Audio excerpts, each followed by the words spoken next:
Hello అండి, Anita's cooking స్టైల్కి స్వాగతం. ఈరోజు స్పెషల్ గుడ్లు ఎండునెత్తళ్ళ కూర. అబ్బా, ఎంత మంచి కాంబినేషనో! చూస్తూ ఉంటేనే నోట్లో నీళ్లు ఊరుతున్నాయి. అవునా కాదా? ఈ కర్రీ మీకు కూడా ఇష్టమే కదా? అవునా కాదో కామెంట్ పెట్టండి. ఈ డ్రై ఫిషెస్ ఎంత రుచో, సరిగ్గా వండకపోతే అంతకంటే కంపు కొడతాయి. మరి నా స్టైల్లో గుడ్లు ఎండునెత్తళ్ళ కూర ఎలా చేయాలో చూసేద్దామా?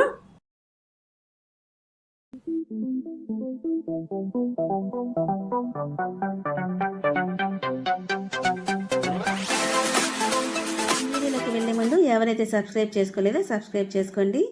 ఈ వీడియోకి ఒక లైక్ చేయండి. బెల్ ఐకాన్ ఆన్లో పెట్టుకోండి. నేను పెట్టే ప్రతి వీడియో మీకు నోటిఫికేషన్ వస్తుంది. మరిన్ని వీడియోస్ కోసం మన ఛానల్ ఫాలో అవ్వండి. ఇక మనం వీడియోలోకి వెళ్ళిపోదాం. ముందుగా గుడ్లు కుక్కర్లో పెట్టానండి. ఇవి నాటుకోడి గుడ్లు అనుకున్నారు, కాదండి. కుక్కర్లో పెడితే ఇలాగే అయిపోతాయి. మామూలుగా పెడితే సరిగ్గా ఉడకవాయి. ఇంతకు ముందులా కాదండి, ఇప్పుడు అన్నీ కల్తీ అయిపోతున్నాయి.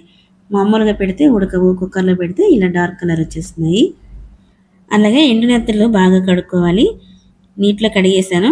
మామూలుగా ఇసుక నెత్తళ్ళు అయితే వేడి నీటిలో వేసి కడుగుతాము. లేదంటే చాలామంది వేపేసి వేడి నీటిలో కడుగుతారు. అలా అక్కర్లేదండి. మనం కొనేటప్పుడే మంచి నెత్తలు చూసుకొని కొనుక్కోవాలి.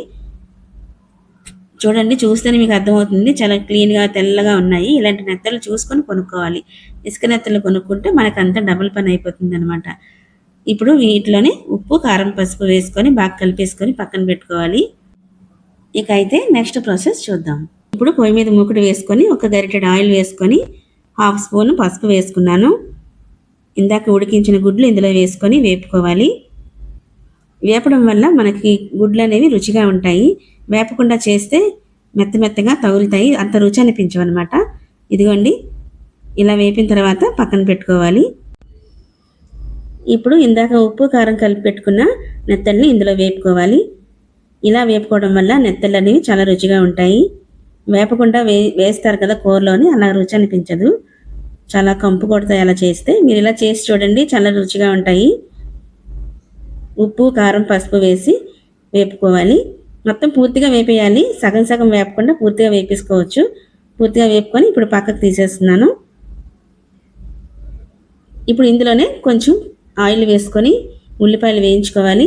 ఉల్లిపాయలు క్లిప్ మిస్ అయిందండి. నేను కెమెరా ఆన్ అయింది అనుకున్నాను, కానీ ఆన్ అవ్వలేదు. ఉల్లిపాయలు వేగిపోయాయి కదా. ఇప్పుడు టమాటాలు వేసుకున్నాను. ఇప్పుడు ఇందులో తగినంత ఉప్పు, తగినంత కారము, పసుపు వేసుకొని టమాటాలు మగ్గే వరకు మూత పెట్టేసుకోవాలి. ఒకసారి కలిపేసుకుందాము. కలుపుకొని మూత పెట్టేద్దాము.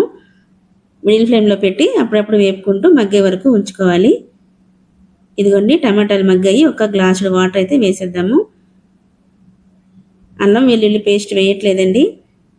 అలా వేయకుండా కేవలం మనకి నెత్తళ్ళు ఫ్లేవరు, గుడ్లు ఫ్లేవరు తగిలేలా ఇలా వండుకోవాలి. ఇప్పుడు మనకు అవి ఒక 5 నిమిషాలు మరిగించుకున్న తర్వాత నిలువుగా కట్ చేశానండి గుడ్లని. ఆ గుడ్లని ఇప్పుడు ఇందులో వేసుకుంటున్నాను. ఈ ఒకసారి కలిపేసి మూత పెట్టి 2 నిమిషాలు ఉడికించుకోవాలి. సిమ్లో పెట్టి 2 నిమిషాలు ఉడికించుకుంటే సరిపోతుంది. ఇప్పుడు ఇందాక మనం వేయించుకున్న నెత్తళ్ళని వేయాలండి.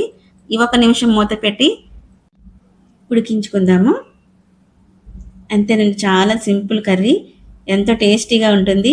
స్మెల్ రాకుండా ఎంతో టేస్టీగా ఉంటుంది. ఇలా ట్రై చేయండి ఒకసారి. ఇప్పుడు మూత పెట్టి 1 నిమిషం అయితే ఉడికించుకుందాము. వావ్, చూసారా, గుడ్లు ఎండు నెత్తళ్ళ కూర చాలా చాలా రుచిగా ఉందండి. ఇంకైతే స్టవ్ ఆఫ్ చేసేద్దాము. ఇంకా వేడివేడి అన్నంలోకి సర్వ్ చేసుకొని ఎంజాయ్ చేయడమే. ఈ వీడియోకి అయితే ఇంతేనండి. ఈ వీడియో కనుక నచ్చితే లైక్ చేయండి, షేర్ చేయండి, కామెంట్ చేయండి అండ్ సబ్స్క్రైబ్ చేసుకోండి. మరో మంచి వీడియోతో మళ్ళీ కలుద్దాం. బాయ్.